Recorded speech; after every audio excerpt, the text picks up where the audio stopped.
Right, welcome back to Ball Talk. In this episode, we're going to be talking about all of the recent Premier League fixtures, Roy Hodgson stepping down as Crystal Palace manager, and ranking our top 5 English centre-backs. All that and a lot more. Right, listen, we'll get straight into it. I just want to start with, obviously, Crystal Palace's manager, Roy Hodgson, stepped down. He fell ill last week, went into hospital. And they've got their new boss in now, Oliver Glasner, I believe his name is, the ex-Wolfsburg manager. Do you know much about him? No, just obviously from what people have been putting up on social media yesterday. He's won a few trophies. He's been successful everywhere he's gone. So I think it's a really good appointment from Palace. It shows that they're trying to take it to the next level now, and they want to progress and get up there. So I think it's a really positive appointment.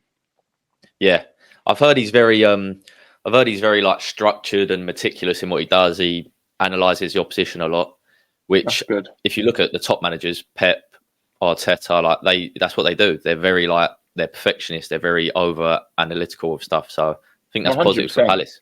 I think it is, and like you said, he's been successful everywhere he's been. So hopefully, it's going to take time. Obviously, he's going to have a style of play. It's going to take time. We're going to have to give him the summer window and start next season. But hopefully, it'll be a positive appointment and Palace can go to the next level, as they should be. They've been established in the Premier League for over 10 years now. They have to go to that next level and try and get Conference League, Europa League football and push for things and try and win some trophies. Yeah, they've got to try and change from what they've been doing the last 5-10 years, which is really playing it safe with the managers if you're being harsh. 100%. So yeah, but it's positive, I think, for Palace overall. I think so. It's a shame for Roy Hodgson to go. No, of course. He's a legend of the game and he's done a terrific job there. But it's definitely the right time for him to move on and just an easy way for them to sort of get rid of him, innit? Like they don't have to sack him. It's sort of, although it's not ideal, he's fell ill a bit, but at least he hasn't had to been sacked. No, exactly. I think he was going anyway. Yeah. And then he just happened to fall ill and they can play it that way. And I think it's the right decision, obviously. Hopefully he's all okay and things like that. But he's 76 now. He's had an unbelievable career. Just put your feet up on the sofa, chill out, watch the football, spend time with the wife, the grandkids, and just chill. You've done enough. Spend some of that money, Don't be trying to get back into football. You don't need to do it. Just enjoy the rest of your life. Sit back and just relax. I'd be on a beach somewhere if I was him. Just chilling out. You'd do that in a couple of years, though, wouldn't you? No, you're not wrong there. I definitely do that right now. He deserves that. He's had an unbelievable career. He's managed so many different clubs and nationalities, and he just enjoy your life now. I agree, mate. Well said. We'll leave that. We'll go on to the Arsenal game. Yep. Burnley, Arsenal, 5-0. Arsenal hitting some form now. They're putting a lot of goals away. I think they've got 11 in 2. Yeah. 11 in 2 goals. So they're putting them away. They're doing well. They are. They're hitting form at a really good time, important time in the season. They look good. They look well structured. They look really good, and lots of people are scoring goals, and they're just being clinical, which is what they need. And it's like I said, it's the right time of the season to kind of hit this form and keep pressure up and keep chasing Liverpool in first place. Yeah, and with hitting form as well, I think Havertz is finally finding his feet in that Arsenal side. A couple positions now down now, really. He's starting most weeks. Do you think he's been worth the 60 million? Not yet. I think it's taken a while. We're 6 months into the season. Yeah, it is it's come to near the end. So I don't know. Still question marks about that figure, but again, the way the window is and the market is, that's just a normal price to spend on players, really, isn't it? But he's definitely hitting form at the right time, and he looked like he's coming into his own now, and he looks comfortable. I think if he keeps it up to the end of the season, I think you go money well spent. Yeah, I agree. If he maintains his recent form till the end of the season, I think that's a great signing for us. It was always going to take time as well. Like, he's had a lot of scrutiny on him coming from that disjointed Chelsea side. It will take time, of course, to get his confidence back and believing in himself. Exactly that, and that's happened. And now he looks comfortable, looks solid, and he's definitely hitting form at the right time. Hopefully, he just keeps it up.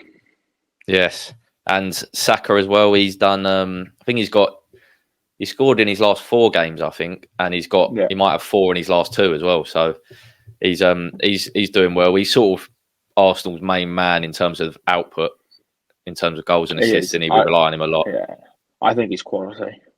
I think he's just unbelievable. He's just, for how young he is as well, and he just looks so good, and he hit goals and assists, and I'm pretty sure I saw a stat that I think he's either the same or better than Ronaldo did in whatever many games. Obviously, the league's different now. I see it. But it shows you how well he's doing, and I just think his quality. I saw Rio Ferdinand say he's not world class, and I think he is world class. I generally think you don't score goals and get assists like that at that age at a big club, play for England and not be world class. I think he is. I think he's just quality, and it's just so good for Arsenal that he's as good as he is. Yeah, that's the debate, isn't it? Like, I know it's hard to say like world class or not, because people class that, they have different opinions on what actually world class is. Is it the top 10 in the world, or is it you've got like 40 or 50 in it? But I think he's world class. You can't say he's not world class. He's playing in one of the best teams in the world and their best player probably. Yeah, in the best league as well, and plays for England. He's a regular starter for England, isn't he? So I think he is. I just think he's a joy to watch, and teams double up on him, and he still finds a way to get goals and assists, and he's just world class. So, and I'd like you to have a little comparison with him and Foden. Okay, who obviously I think they're both world class. Who are you having? They're different players, of course, but if you had to pick one, let's say it's the Euros on that right hand side. I prefer Foden in the middle, so I would go for Saka on the right. Yeah, I think Saka on the right. I think that's where he plays for Arsenal. So I prefer Foden in the midfield, in the 10, give him that freedom. I think that obviously Foden can do a job out there, and he's proven he can. But I think I just prefer him in the middle. So I think for that reason, I think Saka, because he plays there for Arsenal. He does it week in, week out. It's, for me, I'd rather Saka in that position. And then Foden it's in the midfield. It's hard to compare them, really, isn't it? Because Foden can play there, but he can play anywhere. That's the type of player he is. He's just a footballer. Exactly. Foden's a choice to watch. You watch him, and then he brings you so much enjoyment because he's just so good, and he drifts all over the place. He can play anywhere, and he does a job, and he's getting loads more goals this year as well. And he's another one, just a joy to watch. Yeah, he is. And he's just, the only thing I would say is it's not really a slight on Foden, but Saka's probably more important in the Arsenal side than Foden is in the City. But that's just because of the talent he's got around him, I suppose. He's got other players to fill in. Yeah, City aren't that good. They've got that many good players that if one player isn't doing it, there's 4 or 5 who will do it for you. Yeah, exactly. And Arsenal are trying to get there, and they're not a million miles away from that, but they're not there yet, and Saka is more important, I would say. Yeah, I agree. Right, we'll go on to the City-Chelsea game, right? So 1-1. I think it was Sterling, and Sterling got the first. Rodri got the late equaliser. Yeah. I thought Chelsea done well in there. They're sort of like low mid block, and then it was effective on the counter. I thought Jackson was good, and then obviously the centre half to Sassy got man of the match. He was excellent. He was quality. Yeah, he was quality. Oh, good, it was a good game to watch. I thought first half Chelsea were definitely the better team. Their game plan worked, and they looked really solid. And if Chelsea could put up that every week, they'd be where they should be. That's what all Chelsea fans want. But I thought City could have and should have probably won it second half. I think they had so many opportunities, which they didn't take, which is very unlike them. But I think it's a really good point for Chelsea, and it's not such a good point for City. Yeah, I agree. And mention it there, the opportunities they missed. Haaland, I mean, I don't know, he just couldn't hit the back, couldn't hit the target. He put about 4 headers over the bar. I think he missed all 10 of his shots. He had 10 shots, obviously. He didn't score, so he missed all 10. So unlike him. But it shows you he's human. We all have games like that because he set such a high standard. Everyone's like, oh my goodness, what's happened there? And it's a shame. But for Chelsea, also, it's not a shame. They're delighted that he wasn't hitting the target. But for City, they could have had 3 or 4 goals in the second half. I honestly think if he puts them away like he normally does. Yeah, I agree. And I don't know, I was thinking about this with Chelsea. Obviously, they played great, done their game plan perfect.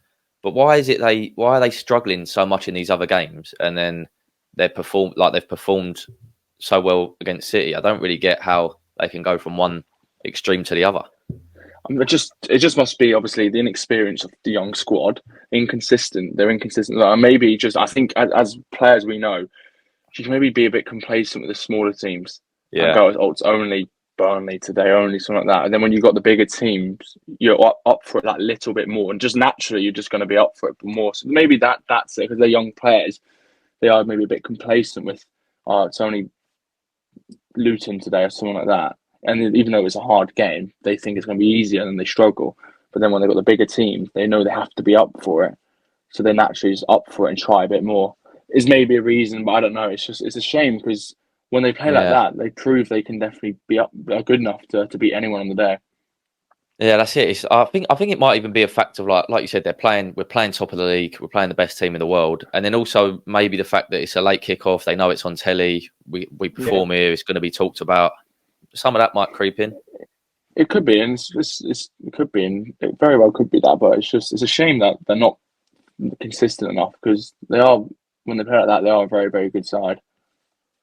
Yeah, they're excellent. And I heard a stat. Conor Gallagher, obviously Chelsea centre mid, he ran something like 13.5 kilometres, which is like, isn't he? Yeah, I think it's some sort of record for either Chelsea or the Prem. But that's ridiculous, and it's actually good to see like players putting in the effort like that, and it shows that you run, you put in the effort, and you get a good result.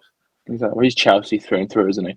Come through the academy and seen it in the glory days and knows what it means, and leads by example on the pitch and just runs around, does the hard part. If everyone works hard, then 9 times out of 10 you're going to get the result that you want.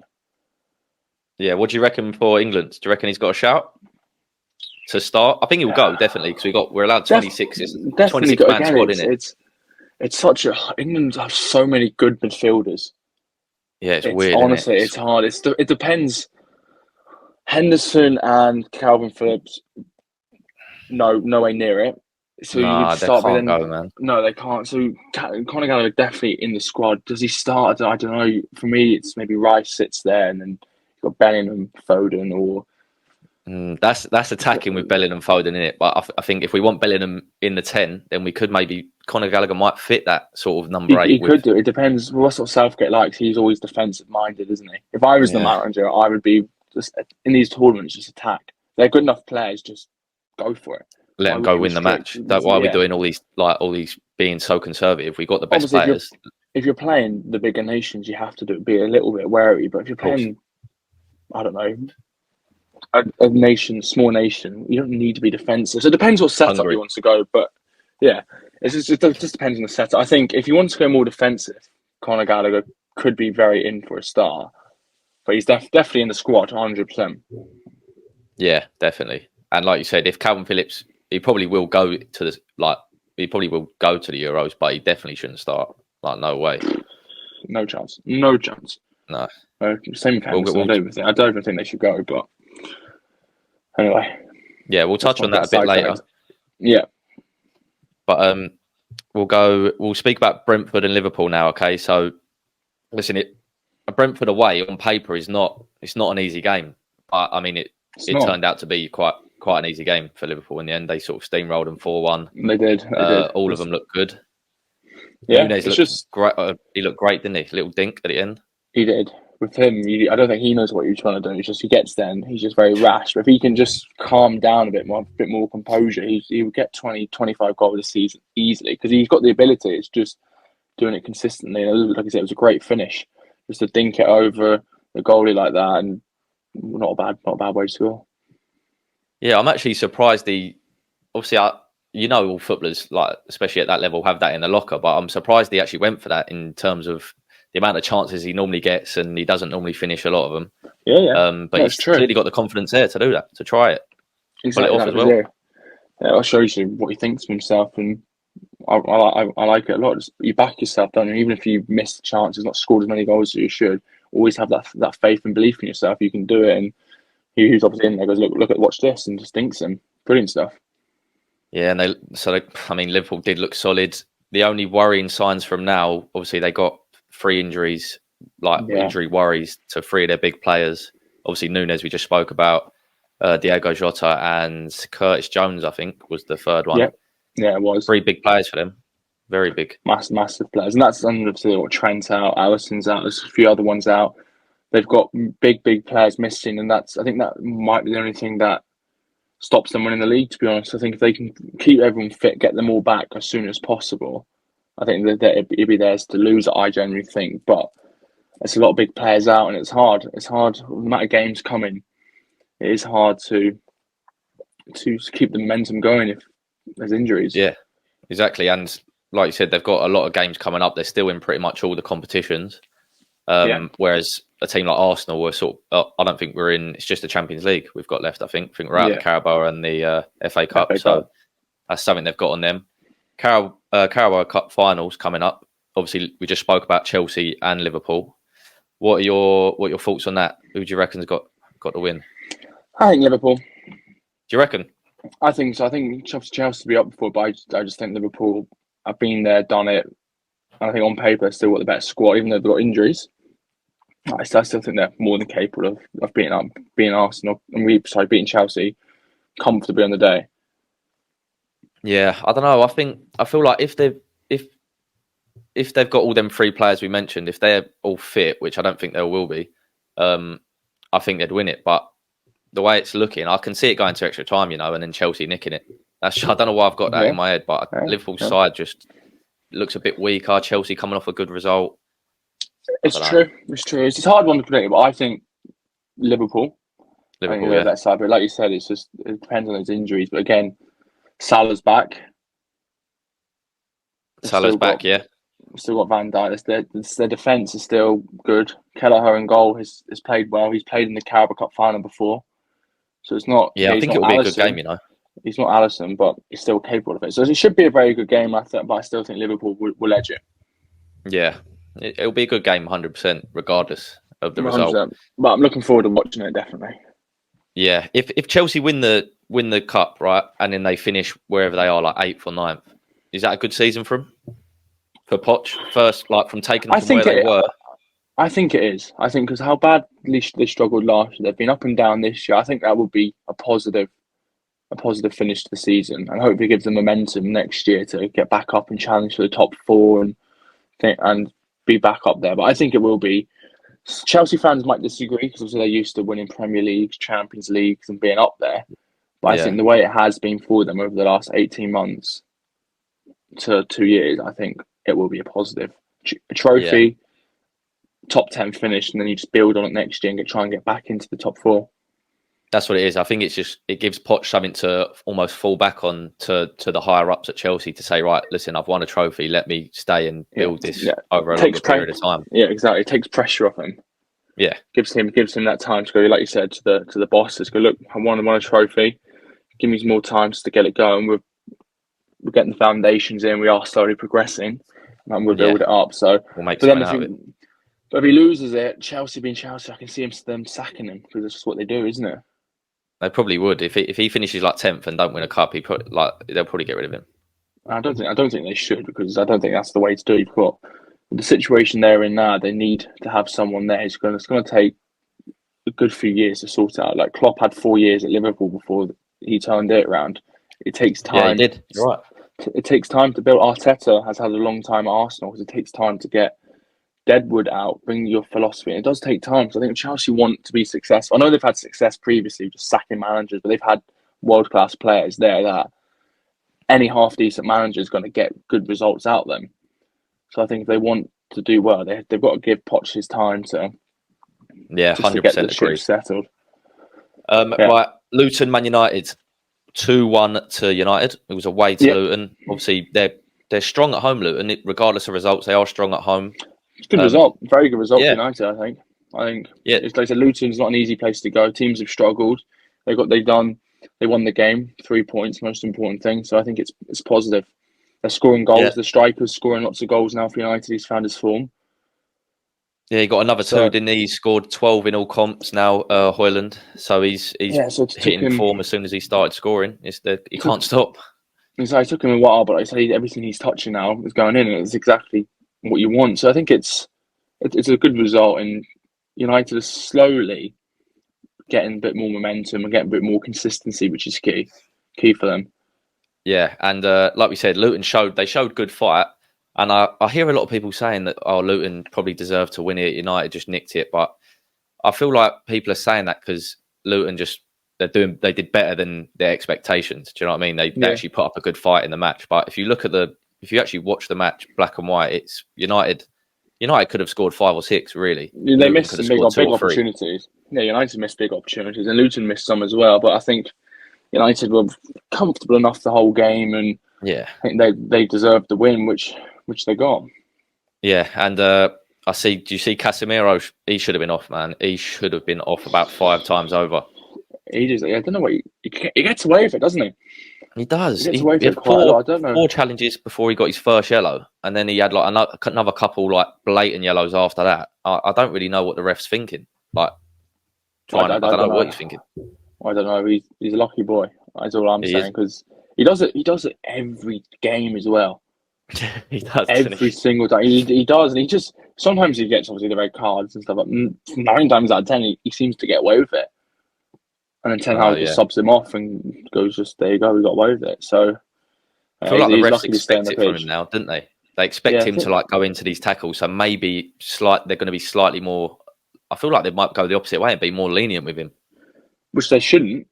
No, they shouldn't. The rule they shouldn't, but it looks like that, doesn't it? And it's just weird that he's lucky. He was definitely lucky to stay on the pitch.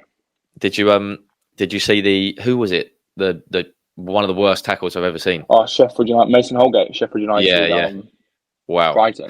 Terrible.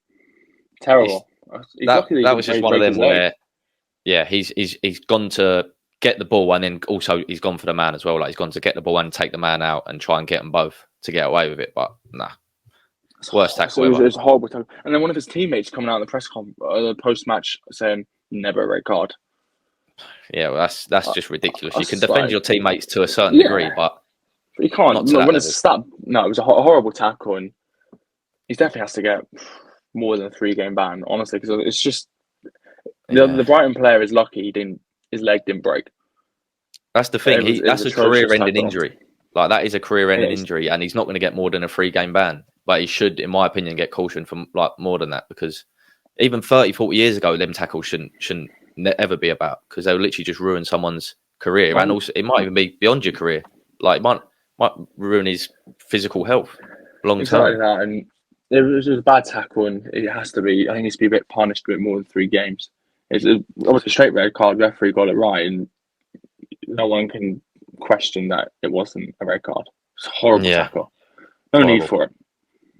And another red card, actually. So we'll touch on the Forest West Ham game. It was 2-1 Forest, but specifically Phillips. So he got 2 yellows, definitely yellows, and he got 100%. Sent off.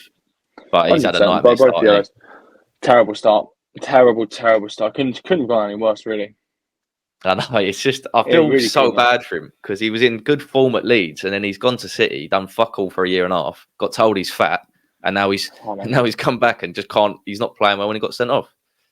Like, he's had a stinker. Like, no matter how much training you do, it's not the same as playing games. Games are always different to training. You can train every single day for a year and not play. Then go and start playing, get a run of games. It does take a while to get back into the swing of things, but unfortunately, he's playing at the highest level. West Ham, I think, are covering all his wage, or most of his wage. They're paying a fortune for him, and he's just having an absolute stinker. Yeah, and it's a shame to see, because he, like you said, at Leeds, he was so good. Yeah, exactly. And I don't think it's just the fact that he's, like you said, it's the games you need and not the training, because obviously Ivan Toney's done that and he's come back and he's flying, really, still. But I think it's the confidence, mate. I think it's the confidence where his confidence has been shot, as well as not playing the games. So you've got a double whammy there. Like, imagine getting outed by your own manager saying you're not good enough, and you got this big move, and then they'd be like, "Oh, we fucked up signing you." Yeah, no, it's true. It's a good point, and things like that. That would. Confidence is key for any player. 100%. That is going to ruin your confidence. Him coming out and saying that. He shouldn't have said that. Perhaps shouldn't have said that, but no way. But it's happened. He gets away with murder, doesn't he? He does. Well, hopefully Phillips can find a bit of form, because he is, when he's on it, he's a good player. He's a very, very good player. You don't want to see anyone's career go like that. So hopefully he can get a bit of form and get a better move in the summer and go and play regularly. as well, Yeah. because a loan's difficult as well because you're only there to the end of the season. It can be hard to get yourself going as well. Where Is if he you only get a on loan? Is he? permanent, yeah, he's only on loan to the end of the season. Oh, right. Fair Well, I enough. think it is. I don't know. Yeah. I'd have No, I to, think he is. yeah. So it Um, is hard to get yourself going. Where a permanent, you've got 2-3 years. They want you. It's slightly different. You can you have can that get time to invested in it settle more, in. can't you? Yeah, you can.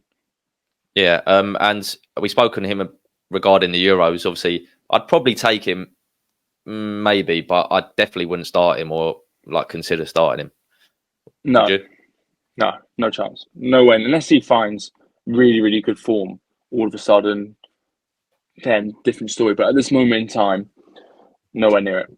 Not There's not three, squad. four, Not in the 5 squad. players that you'd put ahead of him, wouldn't you? 100%. Yeah. For me, he doesn't get in the squad. Yeah. No, I agree. You leave him behind. Uh, Sticking on the Euro squad, right?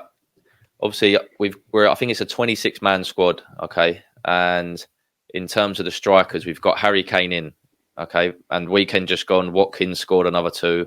Ivan Toney and Solanke both scored. If we can only take 3 of them 4, obviously Kane's in. Who's the one you're leaving out of them? That's It's a a very tough good one, isn't it? question. I'm probably. I'm, I think Watkins has to go because he's the least like the others. Do you know what I mean? He's the least like Kane, who's starting. And then you got to leave I out think Tony or I Solanke. I think I'm leaving Tony out Oh only yeah, because I like it. Slanky's played all season. Yeah, and I think I prefer Solanke in terms of just like all round package. Whereas Tony, I can Yeah, feel like he can. I don't know his mindset. it's Does he love yeah. himself a bit? I know what you mean. It's such a tough one. They're all unbelievable players, and they all deserve to go, but they're not all. I just think because Tony's only had half a season, I think Slanky deserves it because he's done it all season long. I think that for Yeah, me, I think if Tony had the whole season and was playing the way he has come back, he goes. But I just think yeah, Slanky goes because he's done it for longer and he's in a bit, I think, better form. And I think Southgate won't pick Tony because of this whole betting thing as well. I There's agree. Yeah, a little bit there, which is he's had his punishment. time. It's done. It's Yeah, done now. He's back playing. You can't hold that over him. But I think Southgate being Southgate will. But I think Solanke deserves it just because he's done it all season. That's the only yeah. argument I have for it.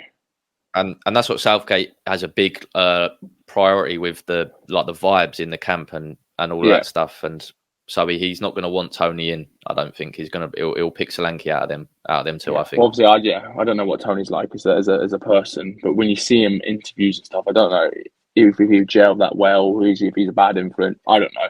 But like you said, But I just meant Southgate. even because of the betting stuff, like Yeah, you don't want the press getting onto him for yeah, picking him. yeah, Do you know what I mean? yeah. That's true. So it's an easy way out. Um, So yeah, that's a tough one. They all deserve to go. It's just they can't. yeah, it's a good problem to have. He might not even pick 3. He might just pick 2. To be fair, you never know. Yeah, well, like you said, very good problem to have. He's got that all over the pitch. Really, there's lots and lots of players who are in for shouts who haven't been for a while. Yes. I just want to quickly touch on Mbappe. Right, he's Yeah, announced for like the 5th time he's going on a free transfer at the end of the season. Right. Um, I heard some shouts he's coming to the Prem. I don't know if I believe no, that. Real He Madrid. He's seems going like Real Madrid. Real Madrid, Real isn't it? Madrid. Yeah, well, it has to be. It's from what I've seen. It's all done and dusted with Real Madrid. Obviously, I don't know how true that is, Yeah. but I just think you go Real Madrid. It's the It's what you perfect match for him, innit? Like he's a Galactico. 100, That's his style of. He's a massive name. 100%. And look at that Madrid team at this moment in time. It is unbelievable. Imagine him up top. It's a cheat code. Yeah, it's going to be dangerous. That. So I think you go Madrid. The Prem, yes, even go Madrid for 5-6 years. He's still, what is he? He's 24, 25. Yeah, If that, he might even be 24. 23 or something I think he's ridiculous like 24. that. Yeah. So he's still got time. Then maybe come do the Prem. But I just think, I'm pretty sure he's a Real Madrid fan. Ronaldo's his favourite. Ronaldo's at Yeah, Madrid. he is I a think fan. for every European player, Real Madrid seems to be. Well, it was for me. It was always I'm a Man United fan, but I used to love Real Madrid. It's either Real Yeah, it Madrid was, or it was either Barcelona. Barca Some or Real people, Madrid, wasn't yeah, it? I was Real Madrid. So for me, Yeah. it was just imagine playing there in the Bernabeu Stadium, all that history, the white kit. Oh, I think you go Madrid. And I think because he Yeah. messed them around last time, I think he owes them it as well. And I don't. On the other side of it, I don't. The top managers in the Prem of the top teams, I don't think they want that sort of like someone who's bigger than the club in the teams. Pep won't. I don't think. Yeah. Arteta definitely won't. And Klopp, obviously, he's going now, but I don't think he'd be too interested. And they won't have the finances for it. No, but Real Madrid are used to having that kind of player who's bigger than Yeah, the club, exactly. who's a superstar. So it just makes, in every way, it makes sense to go to Real Madrid. Yeah, I And agree. with the team they have, just they're going to win the Champions League again multiple times. They're going to. Barcelona seem to be coming down, and Madrid are just going up and up and up at Yeah, this that moment. hurts me, man. The fall of Barcelona is actually hurting me so much. It's sad to see. Yeah, Even though they won the league, they did win La Liga last year, but it's just the way the they, club is. It's just a mess, and it's just the name isn't holding the same weight, is it? Like, it's just sad, man. no, they're selling everything to try and have money. It's just they're desperate, and it is sad to see when Real Madrid seem to be going from strength to strength. Yeah. Well, we'll see what happens with that. Yep, But be I just want to interesting to finish see. off with, right, we spoke about England, how they're littered with talent everywhere. Yeah, But I'd say the place we're slightly short is the centre halves, okay? yeah, So I want us to rank our top 5 English centre backs. But this is current yeah, form, yeah. okay? Okay, so we go. Number one is who we think's the best, and Number so we'll go one from best, five the Yeah, worst, so we'll or go the fifth best, I suppose. Yeah, so we'll go from fifth to first. Yeah, who have you got 5? 5, I have Lewis Dunk. Lewis Dunk. Shit. How did I forget about Dunk? Did you forget about him? Oh, Yeah. mate. But I think he's been quality for Brighton. I also said but the boy at Villa is a Conso. Konsa, yeah. He's top. He deserves. He's not in it for me, but he deserves a mention. He was very, very close because he's been He's had a great quality as season, well. Konsa, He yeah. has, but I think Lewis Dunk has just done it a bit Go more. on, you give me I your think 5-1 and I'll go my 5-1. okay. So I've got Lewis Dunk 5, Tomori number 4, AC Milan. I think Yeah. he's quality. I have Harry Maguire 3, even though he has his moments, but I think in an English shirt he's done well, and there's not that much choice out there. He still plays for Man United. He's turned it around the last few months. Yes. So I think he's yeah. 3. Number 2, Mark Gay. I think he is. I think he's unbelievable. I think he's the baller. I think he has to be in the 5. Yeah. I think he has to start over Maguire, but He's and then been top, but the last few months he's not been great. Like, I don't know if that's just because Palace ain't been great, but it's true. But I think if you get him a big move, I think he will be the best, one of the best. And then yeah. number 1 for me, John Stones. Yes, he's had his injury problems this year, been not played much, but on his day, again, he's a man. Yeah. He's the best. So my 2 starting would be John Stones and Mark Gay for England. Okay, nice. Stones, I think that's like worldwide or nationwide known that Stones is our best centre half, isn't it? I think so. He's just on his day. Obviously, like I said, he struggled with injuries a little bit this year, and he's not been played loads of games. But it's just unbelievable when he's on it, and the job he does at City. Yeah, brilliant. Nice. Well, so I'll give you mine.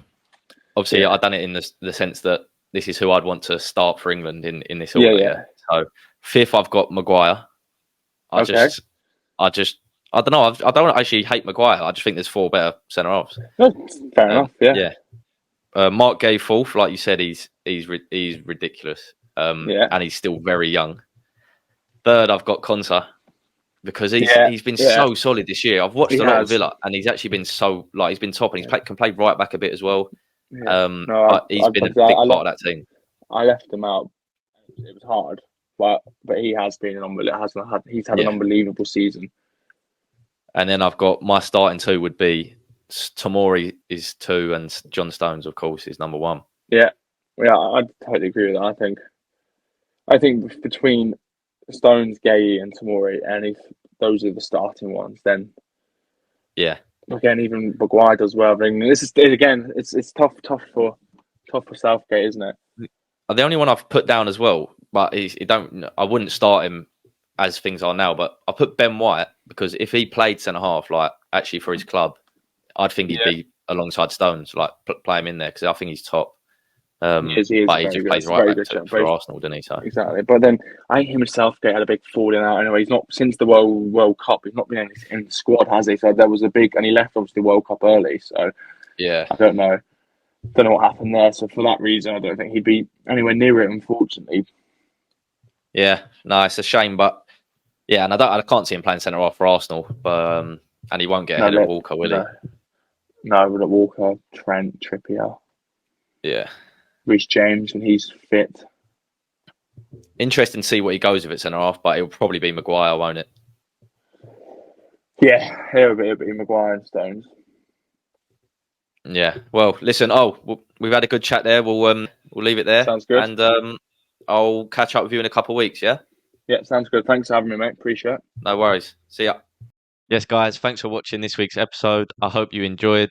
If you did, could you please follow us on Apple Podcasts and Spotify and subscribe to our YouTube channel?